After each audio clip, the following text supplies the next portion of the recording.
Namaste.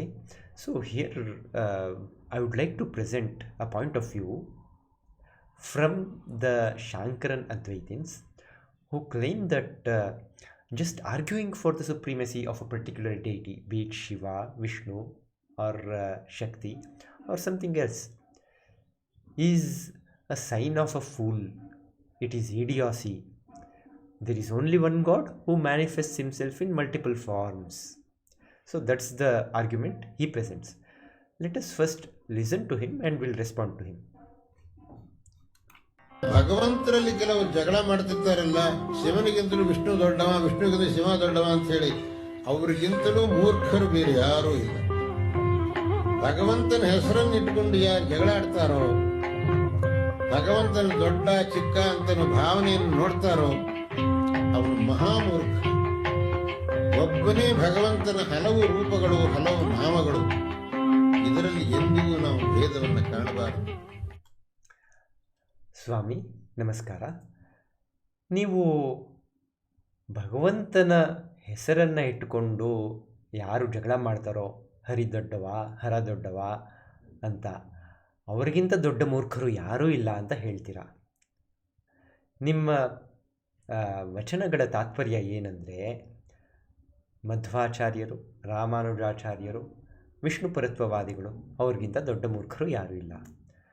ಜ್ಞಾನ ಸಂಬಂಧರು, ಹಾಗೆ ಅಘೋರ ಶಿವದೇಶಿಕರು ಮುಂತಾದ ಶೈವ ಸಿದ್ಧಾಂತಗಳು ಅವರಿಗಿಂತಲೂ ದೊಡ್ಡ ಮೂರ್ಖರು ಯಾರೂ ಇಲ್ಲ, ನೀವೊಬ್ಬರೇ ಜಾಣರು ಅಂತ ನಿಮ್ಮ ವಚನದ ತಾತ್ಪರ್ಯ. ಇಲ್ಲಿ ಜಗಳ ಆಡೋದು ಅಂದರೆ ಕೆಲವರು ಅತ್ಯಂತ ದಡ್ಡರಾದ ಶಾಂಕರ ಅದ್ವೈತಿಗಳು ಹೇಗೆ ತೋರಿಸ್ತಾರೆ ಅಂದರೆ, ಅವರು ಚಿತ್ರಗಳು ಮಾಡ್ತಾರೆ ಆದಿಶಂಕರಾಚಾರ್ಯರನ್ನು ಕುರಿತು. ಅದರಲ್ಲಿ ದರ್ವಿ ಸೌಟುಗಳನ್ನು ಹಿಡ್ಕೊಂಡು ಶೈವರು ವೈಷ್ಣವರು ಮುಷ್ಟಾಮುಷ್ಟಿ ಯುದ್ಧವನ್ನು ಮಾಡುವುದು ತೋರಿಸ್ತಾರೆ. ಆ ಥರ ಯಾವತ್ತೂ ನಡೆದಿಲ್ಲ. ಅದರ ಜಾಗದಲ್ಲಿ ತಮ್ಮ ತಮ್ಮ ಗ್ರಂಥಗಳಲ್ಲಿ, ತಮ್ಮ ಉಪನ್ಯಾಸಗಳಲ್ಲಿ ವಿಷ್ಣು ಪರತ್ವವು ಹೀಗೆ ವೇದಗಳಲ್ಲಿ, ಪುರಾಣಗಳಲ್ಲಿ ಪ್ರತಿಪಾದಿತವಾಗಿದೆ ಅಂತ ಕೆಲವರು ಹೇಳ್ತಾರೆ. ಮತ್ತೊಬ್ಬರು ಆಗಮಗಳಲ್ಲಿ ಶಿವನ ಪರತ್ವವನ್ನು ತೋರಿಸಲ್ಪಟ್ಟಿದೆ ಅಂತ ಹೇಳ್ತಾರೆ. ನಿಮ್ಮ ಜಗಳ ಅನ್ನೋ ಶಬ್ದದ ತಾತ್ಪರ್ಯ ಅಷ್ಟೇ. ಆಗಲಿ, ಈಗ ನೀವು ಈ ಥರ ತುಚ್ಛ ಭಾಷೆಯಲ್ಲಿ ನಮ್ಮ ಆಚಾರ್ಯರನ್ನು, ನಮ್ಮ ಸಿದ್ಧಾಂತವನ್ನು ನಿಂದಿಸಬಹುದು. ಹಾಗೆ ಅದೇ ಭಾಷೆಯಲ್ಲಿ, ಅಥವಾ ಆ ಭಾಷೆನೂ ಬೇಡ, ಸೌಮ್ಯವಾದ ಭಾಷೆಯಲ್ಲಿ ನಿಮ್ಮನ್ನು, ನಿಮ್ಮ ಸಿದ್ಧಾಂತವನ್ನು ಹೀಯಾಳಿಸಿದರೆ ನಿಮ್ಮ ಅನುಯಾಯಿಗಳು ಬಾಯಿ ಬಡ್ಕೊಳ್ತಾರೆ. ಅದು ಸರಿನಾ? ನೀವು ಮಾಡಿದರೆ ಮಾತ್ರ ಅದು ಶಿಷ್ಟಾಚಾರ, ನಾವು ಮಾಡಿದ್ರೆ ಅತ್ಯಾಚಾರ ಅಂತ ಹೇಳುವುದಾಗುತ್ತೆ ಅಲ್ವಾ? ಇದು ಸರಿನಾ? ಆಗಲಿ, ನೀವು ಹೇಳ್ತಿರೋದು ರಾಮಾನುಜ, ಮಧ್ವ ಮುಂತಾದವರಿಗೆ ಸೀಮಿತವಾಗಿರೋದಲ್ಲ. ನಿಮ್ಮ ಸ್ವಂತ ಆಚಾರ್ಯರಾದ ಶಂಕರಿಗೂ ಅದು ಅನ್ವಯಿಸಲ್ಪಡುತ್ತದೆ. ಹೇಗೆ ಅಂದರೆ ನೋಡಿ, ನೀವು ಶಂಕರ ಭಾಷ್ಯದಲ್ಲಿ ವಾಸುದೇವ ಹಾಗೂ ವಿಷ್ಣು ಪರತ್ವ ಸ್ಪಷ್ಟವಾಗಿ ಹೇಳಲ್ಪಟ್ಟಿದೆ. ಅವರೇನೇನು ಹೇಳ್ತಾರೆ ಅಂತ ಒಮ್ಮೆ ನೋಡೋಣ. ಇಲ್ಲಿ ನೋಡಿ, ಆಯಿತು, ಏನು ಹೇಳ್ತಾರೆ? ಮೊದಲು, ಒಬ್ಬರೇ ದೇವರು ಹಲವಾರು ರೂಪಗಳಲ್ಲಿ ಕಾಣಿಸ್ತಾರೆ ಅಂತ ಶಂಕರರ ಅಭಿಪ್ರಾಯ ಅಲ್ಲ. ವಾಸುದೇವ ಒಬ್ಬನೇ, ಅವನು ಆತ್ಮ, ಅವನು ಹಲವಾರು ರೂಪಗಳಲ್ಲಿ ತೋರ್ತಾನೆ ಅನ್ನೋ ಅಷ್ಟು ಮಾತ್ರ ನಿಜ. ಅಷ್ಟು ಮಾತ್ರಕ್ಕೆ ಅವನು ಬಿಟ್ಟು ಬೇರೆ ದೇವರೇ ಇಲ್ಲ ಅಂತ ಶಂಕರರ ಅಭಿಪ್ರಾಯವೇ ಅಲ್ಲ. ಅವನ ಬಿಟ್ಟು ಬೇರೆ ದೇವರನ್ನು ಪೂಜಿಸಲು ಸಾಧ್ಯವೇ ಇಲ್ಲ, ಯಾರೂ ಪೂಜೆನೇ ಮಾಡೋಲ್ಲ ಅನ್ನುವ ಅಭಿಪ್ರಾಯವು ಶಂಕರದಲ್ಲ. ನೋಡಿ, ಈಗ ಏನೇನು ಹೇಳ್ತಾರೆ ಶಂಕರರು ಅಂತ, ಗೀತಾ ಭಾಷ್ಯದಲ್ಲಿ ಪ್ರಸಿದ್ಧವಾದ ಒಂದು ಹಲವಾರು ಶ್ಲೋಕಗಳಿವೆ. ಕೃಷ್ಣನ ಅಭಿಪ್ರಾಯದಲ್ಲೂ ನೀವು ಕೃಷ್ಣರನ್ನು ಮೂರ್ಖರು ಅಂತ ಹೇಳ್ತೀರಾ. ಯಾಕೆಂದರೆ ಕೃಷ್ಣರು ಏನು ಹೇಳ್ತಾರೆ? ಏಪ್ಯನ್ಯತೆ ಅನ್ಯ ದೇವತಾ ಭಕ್ತಾ ಯಜಂತೆ ಶ್ರದ್ಧೆಯಾನ್ವಿತಾ ತೇಪಿ ಮಾಮೇವ ಕೌಂತೆಯ ಯಜಂತಿ ಅವಿಧಿಪೂರ್ವಕಂ. ಅಂದರೆ ಬೇರೆ ದೇವರನ್ನು ಪೂಜಿಸುವವರು ನನ್ನನ್ನು ಪೂರ್ವಕವಾಗಿ ಪೂಜಿಸುತ್ತಾರೆ ಅಂತ ಹೇಳ್ತಾರೆ. ಹಾಗಾಗಿ ಅನ್ಯ ದೇವತಾ ಅನ್ನೋ ಶಬ್ದ ಪ್ರಯೋಗದಿಂದಲೇ ಕೃಷ್ಣನ ಅಭಿಪ್ರಾಯದಲ್ಲಿ ಹಲವಾರು ದೇವತೆಗಳು ಇರುತ್ತಾರೆ ಅನ್ನುವುದು ಸಿದ್ಧವಾಗುತ್ತದೆ. ಬರೀ ನಾಮರೂಪ ವ್ಯತ್ಯಾಸನೇ ಅಲ್ಲ, ವ್ಯಕ್ತಿ ವ್ಯತ್ಯಾಸ ಇದೆ. ನಾಮರೂಪವನ್ನು ಇಟ್ಕೊಂಡು ಜಗಳ ಮಾಡ್ತಿರೋರು ಮೂರ್ಖರೇ ಇರಬಹುದು ನಿಮ್ಮ ಅಭಿಪ್ರಾಯದಲ್ಲಿ. ಆದರೆ ಅದು ಶಂಕರರಲ್ಲೂ ಮಧ್ವರಲ್ಲೂ ಅನ್ವಯಿಸುವುದಿಲ್ಲ.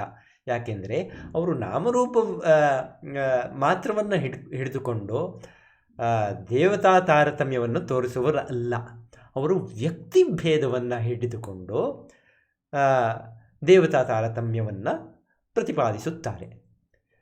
ಈಗ ಯಾರೋ ಒಬ್ಬ ಶಂಕರ ಅಂತ ಹಿಡ್ಕೊಳ್ಳಿ, ಅವರು ಇಲ್ಲಿ ವಿಷ್ಣು ಅಂತ ಬ್ಯಾಡ್ಜ್ ಹಾಕ್ಕೊಂಡು ಬರ್ತಾನೆ, ಆಯಿತಾ? ಅಷ್ಟು ಮಾತ್ರಕ್ಕೆ ಅವರು ವಿಷ್ಣು ಆಗಿಬಿಡೋಲ್ಲ. ಹೀಗೆ ವಿಷ್ಣುನು ಕೂಡ ಏನೋ ಒಂದು ಜಟೆ ಕಟ್ಕೊಂಡು ಒಂದು ಹಾವು ಸುತ್ತಕೊಂಡು ಬರ್ತಾರೆ. ಅಷ್ಟು ಮಾತ್ರಕ್ಕೆ ಅವರು ಶಿವರಾಗೋಲ್ಲ. ಶಿವರೇ ಬೇರೆ, ವಿಷ್ಣುನೇ ಬೇರೆ. ಹೀಗೆ ಶಂಕರಾಚಾರ್ಯರ ಅಭಿಪ್ರಾಯ. ದೇವತೆಗಳು ಅನೇಕರು. ಅಷ್ಟೇ ಅಲ್ಲ, ನೀವು ಶ್ರೀವಿದ್ಯೆ ಅಂತೆಲ್ಲ ನಿಮ್ಮ ಅನುಯಾಯಿಗಳು ತುಂಬ ಇಷ್ಟು ಸಾಧನೆ ಮಾಡ್ತೀನಿ ಅಂತ ಹೇಳ್ಕೊಡ್ತಾರೆ.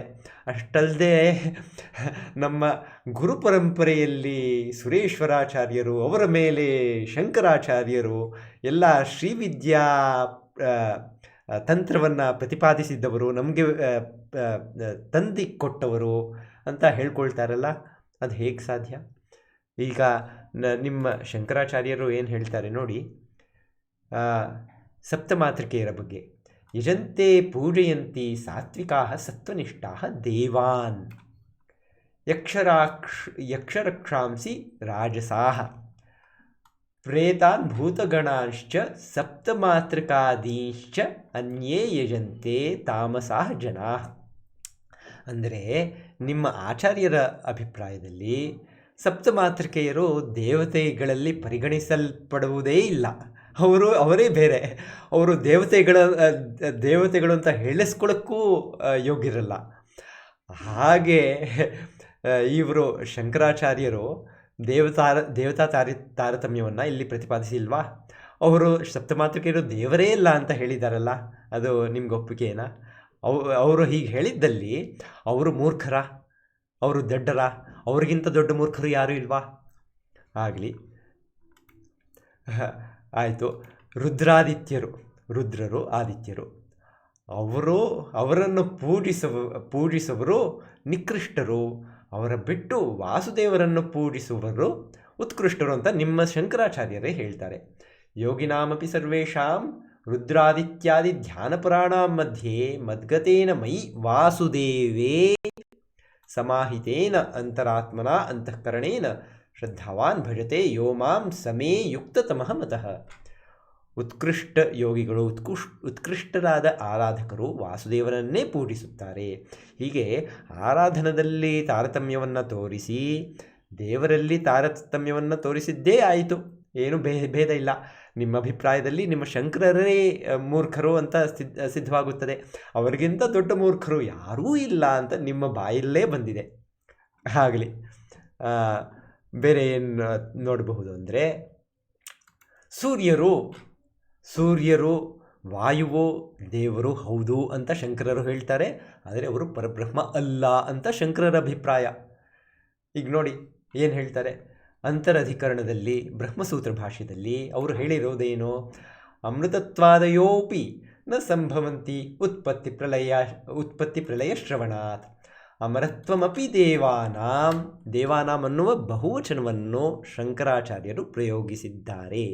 ಅಮರತ್ವಮಪಿ ದೇವಾನಾಂ, ದೇವತಾ ರೂಪವೇ ಅಲ್ಲ, ದೇವತಾ ನಾಮವೇ ಅಲ್ಲ, ದೇವತಾ ವ್ಯಕ್ತಿಬಹುತ್ವವನ್ನು ಶಂಕರರು ವ್ಯಾವಹಾರಿಕ ಸತ್ತೆಯಲ್ಲಿ ಪ್ರತಿಪಾದಿಸಿದ್ದಾರೆ. ಅಮರತ್ವಮಪಿ ದೇವಾನಾಂ ಚಿರಕಾಲಾವಸ್ಥಾನಾಪೇಕ್ಷಂ ಐಶ್ವರ್ಯಮಪಿ ಪರಮೇಶ್ವರಾಯತ್ತಂ. ನೋಡಿ, ಪರಮೇಶ್ವರ ಅಂತ ಒಬ್ಬರಿದ್ದಾರೆ. ಅವರ ಬಿಟ್ಟರೆ ಈಶ್ವರರು ಅಂತ ಬೇರೆಯವರಿದ್ದಾರೆ. ಆಯಿತಾ? ಇಲ್ಲೇ ತಾರತಮ್ಯ ಬಂತು. ನಿಮ್ಮ ಶಂಕರರೇ ಪರಮೇಶ್ವರನು ದೊಡ್ಡವನು, ಬೇರೆಯವರು ನಿಕೃಷ್ಟರು ಅಂತ ತೋರಿಸಿದ್ದಾರೆ. ನಿಮ್ಮ ಬಾಯಲ್ಲಿ ಹೇಳಿದ್ದು ಅನುಸರಿಸಿದರೆ ನಿಮ್ಮ ಅಭಿಪ್ರಾಯದಲ್ಲಿ ನಿಮ್ಮ ಆಚಾರ್ಯರಾದ ಆದಿಶಂಕರಾಚಾರ್ಯರೇ ದೊಡ್ಡರು, ಮೂರ್ಖರು, ಅವ್ರಿಗಿಂತ ದೊಡ್ಡ ಮೂರ್ಖರು ಯಾರೂ ಇಲ್ಲ ಅಂತ ಹೇಳಿದ್ದಾಯಿತು. ಆಯಿತಾ? ಸ್ವಾಭಾವಿಕಂ. ಆಯಿತು. ಇದು ಶ್ರುತಿಯನ್ನು ಉದ್ಧರಿಸುತ್ತಾರೆ, ಸಾವಧಾನವಾಗಿ ಕೇಳಿ. ಭೀಷಾಸ್ಮಾದ್ವಾತಃ ಪವತೆ ಭೀಷೋದೇತಿ ಸೂರ್ಯ ಭೀಷಾಸ್ಮಾದ್ ಅಗ್ನಿಶ್ಚೇಂದ್ರಶ್ಚ ಮೃತ್ಯುರ್ಧಾವತಿ ಪಂಚಮಃ ಅನ್ನುವ ತೈತ್ತಿರಿಯೋಪನಿಷತ್ತಿನ ಶ್ರುತಿಯನ್ನು ಉದ್ಧರಿಸುತ್ತಾರೆ. ಇದರಲ್ಲಿ ಏನು ಹೇಳಲ್ಪಟ್ಟಿದೆ? ವಾತವು, ವಾಯುವು, ಮತ್ತು ಸೂರ್ಯದೇವನು, ಇಂದ್ರನು, ಅಗ್ನಿಯು ಎಲ್ಲ ಭಯಪಟ್ಕೊಂಡು ತಮ್ಮ ಕೆಲಸ ಮಾಡ್ತಾರೆ. ಯಾರಿಂದ ಭಯಪಟ್ಕೊಂಡು? ಪರಮೇಶ್ವರನಿಂದ ಭಯಪಟ್ಕೊಂಡು ತಮ್ಮ ಕೆಲಸ ಮಾಡ್ತಾರೆ ಅಂತ ಹೇಳಿದ್ದಾರೆ. ಇಲ್ಲಿಯೂ ಕೂಡ ಈ ದೇವರು ದೊಡ್ಡವರು, ಈ ದೇವರು ನಿಕೃಷ್ಟರು ಅಂತ ಶಂಕರಾಚಾರ್ಯರ ಅಭಿಪ್ರಾಯವು ಸ್ಪಷ್ಟವಾಗಿದೆ. ಹಾಗಾಗಿ ನಿಮ್ಮ ವಚನವನ್ನು ಮತ್ತೊಮ್ಮೆ ಕೇಳೋಣ, ಅದರಲ್ಲಿ ಸ್ವಲ್ಪ ಆನಂದ ಪಡೆಯೋಣ. ವಿಷ್ಣುಗಿಂತ ಶಿವ ದೊಡ್ಡವ ಅಂತ ಹೇಳಿ ಅವರಿಗಿಂತಲೂ ಮೂರ್ಖರು ಬೇರೆ ಯಾರೂ ಇಲ್ಲ. ನಿಮ್ಮ ಆಚಾರ್ಯರನ್ನೇ ನೀವು ಮೂರ್ಖರು ಅಂತ ಹೇಳಿದ್ದೀರಾ, ಅಭಿನಂದನೆಗಳು. ನಿಮ್ಮ ಜಂಬವನ್ನು ಬಿಟ್ಟು ಬೇರೆಯವರೊಂದಿಗೆ ಸ್ವಲ್ಪ ವಿನಯದಿಂದ ಹಾಗೂ ಸೌಜನ್ಯದಿಂದ ವರ್ತಿಸುವುದು ಕಲಿತುಕೊಳ್ಳಿ. ಹಾಗೆ ನಿಮ್ಮ ಭಾಷೆಯಲ್ಲೇ ನಾವು ಪ್ರತ್ಯುತ್ತರ ಕೊಟ್ಟರೆ ನಿಮ್ಮ ಅನುಯಾಯಿಗಳಿಗೆ ಬಾಯಿ ಬಡ್ಕೊಳ್ಬೇಡಿ. ನಾವು ಹಾಗೆ ನಮ್ಮ ಭಾಷೆಯಲ್ಲೇ ಅವರು ನಮಗೆ ಪ್ರತ್ಯುತ್ತರ ಕೊಡ್ತಾರೆ ಅಂತ ತಿಳಿಸ್ಕೊಡಿ. ನಮೋ ನಮಃ.